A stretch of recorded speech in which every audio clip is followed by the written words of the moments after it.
Palm Sunday, last Sunday, as we began Holy Week, I invited us to get our heads around and hearts around three commonly accepted lies that we all live with, that the teacher Henry Nouwen articulated.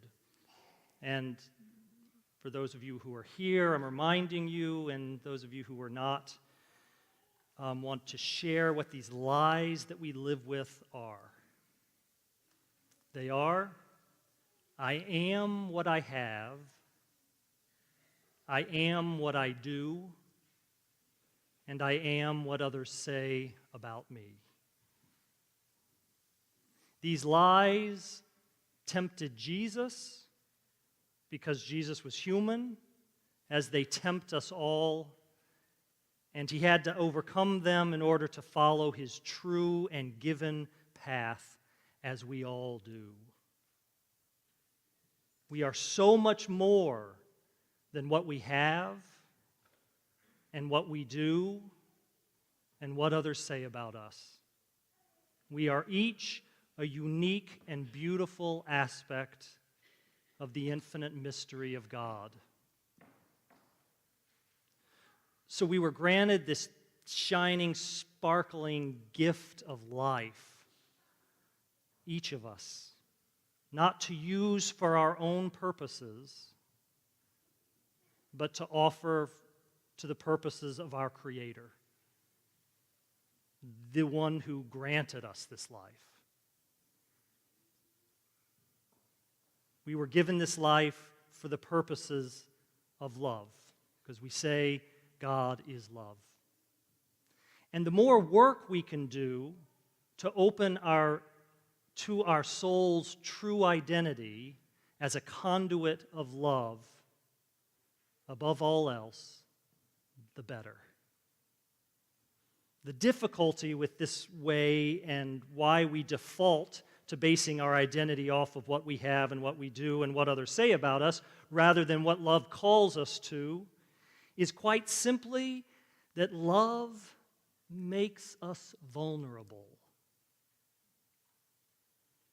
To quote a 70s rock band, love hurts. Love scars. Sing it with me. Love wounds. I don't know how it goes. Love hurts. Ooh, love hurts, right? The band's called Nazareth of all. I had to Google it to remember what the band was. And I thought, oh, perfect for my Easter sermon. All right, back to this. So love hurts, and since the animal aspect of our brain moves us quite instinctively to safety and protection and power and control whenever we can get it, we have to do some serious overriding of our instincts in order to do what love bids us to do. We quite naturally want to be first, but sometimes love calls us to be last. We understandably want to win, but sometimes love calls us to lose. We instinctually want to hang on, but often love calls us to let go. We logically want to be out of harm's way, but love so often exposes us. We reasonably want to live, but sometimes love calls us to die.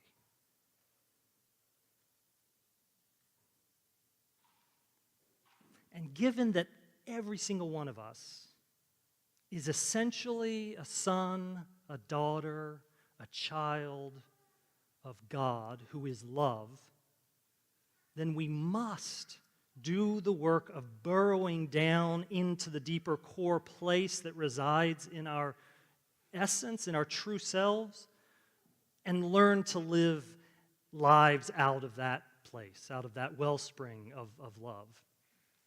And no, we don't really. We don't really have to do that. That's the terrible and beautiful freedom that we have. We can stay living from here, the thin existence in fight to be first and to win and to accumulate and to be safe from the other.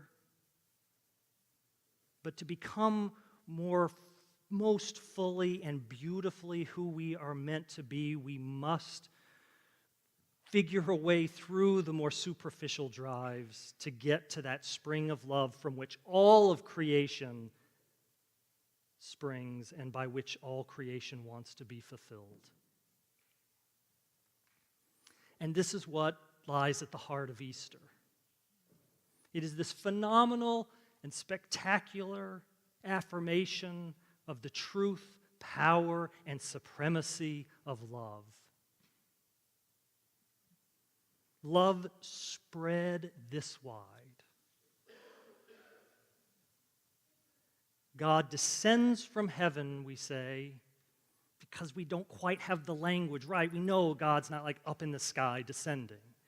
But we're talking different dimensions here. So from the dimension of heaven, God descends into the dimension of earth. And once human, God had to drill down even deeper through the human drives to avoid loss and to bypass brokenheartedness and to evade pain and to be first, all of those understandably human drives. God had to drill down beyond them in Jesus to access the hidden but vital spring of love, so that then through the spirit of that human being, Jesus Christ, God could be a gushing fountain into this dimension of that love source out to the world.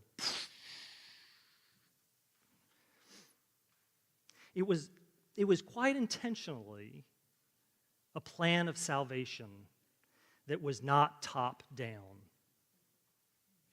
Though it could have been by the creator of the universe, it sure could have been one that was top down. But because the creator is essentially love, it was a bottom-up plan. It had to be a plan worked from the bottom up, which over the course of history, as you'll likely notice, is how transformative good tends to come into the world to change things. Rarely does it ever come from the top down.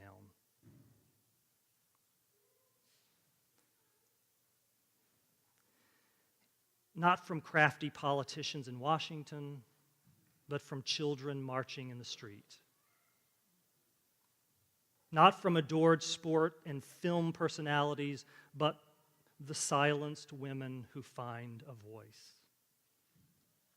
Not from those with uniform and weapons loaded for our protection, but from those crying out and tired of being the collaterally damaged because of their skin color. Not from those making millions off of earth-damaging industry, but those making personal sacrifices to live in more sustainable ways on this earth. Transformative good comes from the bottom up. After the hanging of God on a cross of Good Friday, and the Easter victory of love through that loss, we learn, among other things, that the work of God, the movement of love, is by way of vulnerability, by way of loss, by way of death, by way of letting go, more than through strength and accumulation and domination. And that's how we win, by losing. We are willing, like Jesus, to lose our small, ego-guarded, individualized selves for love's larger purpose. May the season of Easter and the coming of this new spring, long awaited, give you a glimpse, offer you a whisper of what love demands from you in your particular, unique, beautiful life. And then may the living Spirit of Christ, the loving presence of God, give you the courage and the wisdom to offer yourself towards that end. Amen.